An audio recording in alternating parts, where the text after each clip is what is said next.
Muito bem-vindo ao Encontro com a Palavra. No nosso programa estamos percorrendo todos os livros da Bíblia, estudando um de cada vez. Agora estamos estudando a primeira carta de Paulo aos crentes da igreja em Corinto, que passava por vários problemas semelhantes aos que as igrejas de hoje enfrentam. No último programa perguntei se você estaria disposto a abrir mão de alguma atitude que você acredita ser correta, mas que o irmão mais fraco, como Paulo se referiu, acredita que seja errada. Em algumas partes do mundo, pessoas se sentem ofendidas por causa da cruz de Cristo. Ser cristão é uma ofensa para eles e por isso alguns cristãos vão para a prisão e sofrem por causa de Cristo. O que vemos no capítulo 14 da primeira carta aos Coríntios não é a ofensa por causa da cruz de Cristo, mas uma ofensa ao irmão mais fraco. Observando os conselhos e princípios que Paulo passou para situações como esta, podemos até questionar: será que vou deixar que minha vida seja controlada por um irmão mais fraco? Será que se eu me ajustar ao irmão mais fraco não estarei fazendo com que ele continue fraco? O que devemos fazer é avaliar nosso comportamento de acordo com os 3 princípios apresentados por Paulo. O primeiro deles é a glória de Deus. Agradar a Deus é fazer o que Deus quer. Se você realmente quer agradar a Deus e amar o seu irmão mais fraco para ganhá-lo para Cristo, Deus mostrará a você o que fazer. Deus vai mostrar se você deve ou não se ajustar ao irmão mais fraco, legalista ou religioso, vamos dizer assim. Sua parte é procurar agradar e glorificar a Deus. A filosofia do ministério de Paulo, compartilhada nos capítulos 8, 9 e 10 de 1 Coríntios, é conduzida por essas 4 letras. Amor. A-M-O-R. Amor. Seu ministério se resume a esta palavra. Todos os capítulos desta carta culminam no capítulo 13, em que Paulo fala sobre o verdadeiro amor ágape. Apesar de Paulo ter dado soluções práticas e específicas para os problemas que os cristãos em Corinto estavam enfrentando, a base para a solução de todos aqueles problemas se resume no amor. No capítulo 11, Paulo trata de 2 assuntos. O primeiro deles é o papel da mulher na igreja. Na sua carta aos Efésios, Paulo fala um pouco mais sobre isto. Algumas pessoas acham que Paulo colocou a mulher num nível inferior ao do homem. Algumas mulheres até dizem que não gostam de Paulo. Conheci mulheres que sequer queriam estudar as epístolas de Paulo. Estas pessoas têm uma interpretação equivocada do ensino de Paulo. Nas culturas que não tiveram influência dos ensinos bíblicos, o papel da mulher na sociedade é simplesmente deplorável. Já vi coisas em certas culturas que chocariam até mesmo uma sociedade como a nossa. Eu já vi mulheres amamentando seu filho num peito e um leitãozinho no outro.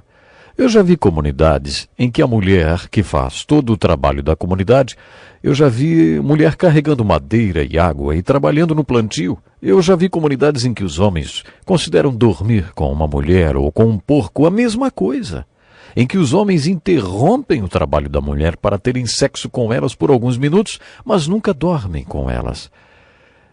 Eu já vi comunidades em que as mulheres são tratadas como objetos e não como seres humanos iguais ao homem.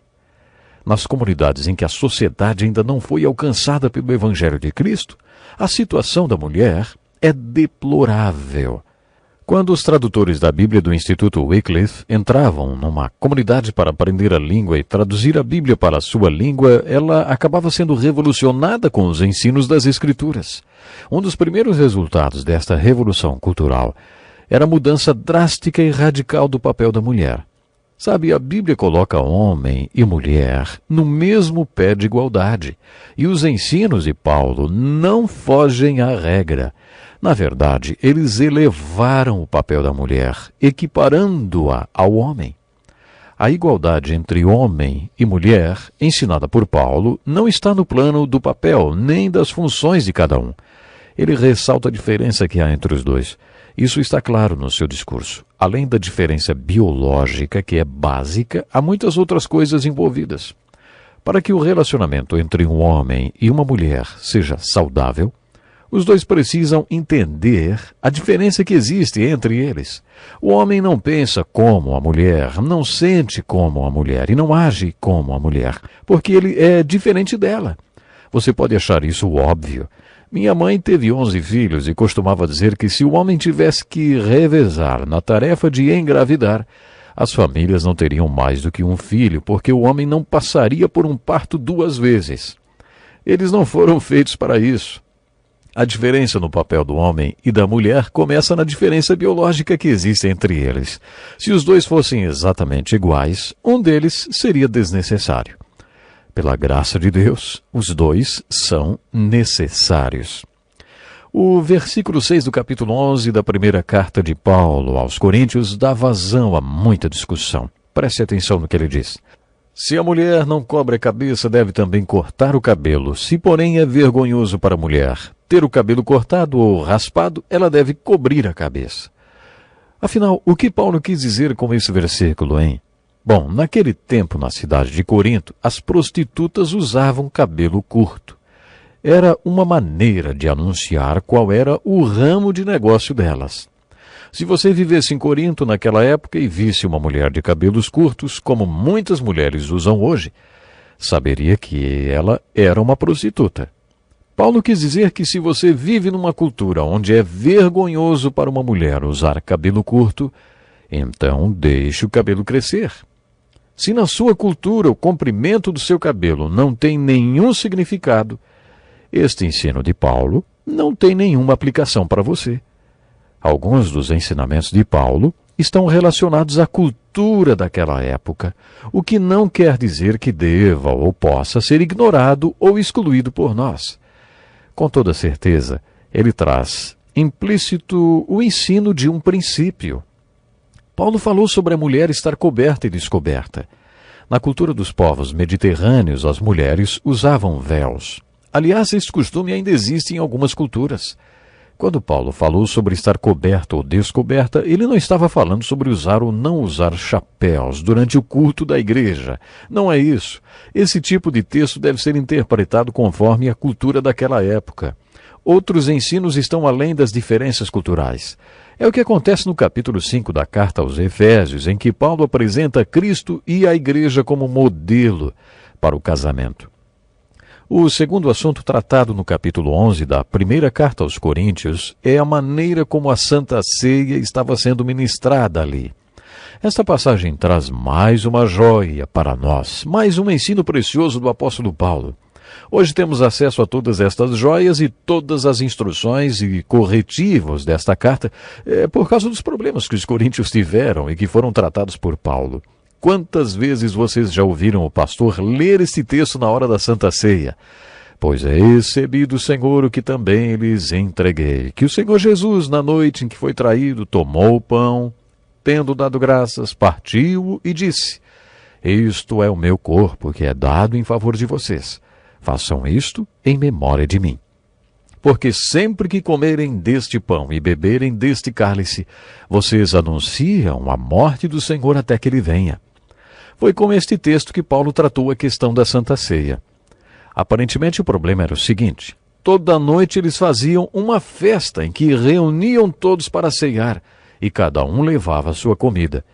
Aqueles que eram ricos levavam comida boa e em abundância, mas não colocavam na mesa para que todos comessem. Os ricos ainda levavam vinho e bebiam muito, enquanto outros irmãos não tinham nada para comer.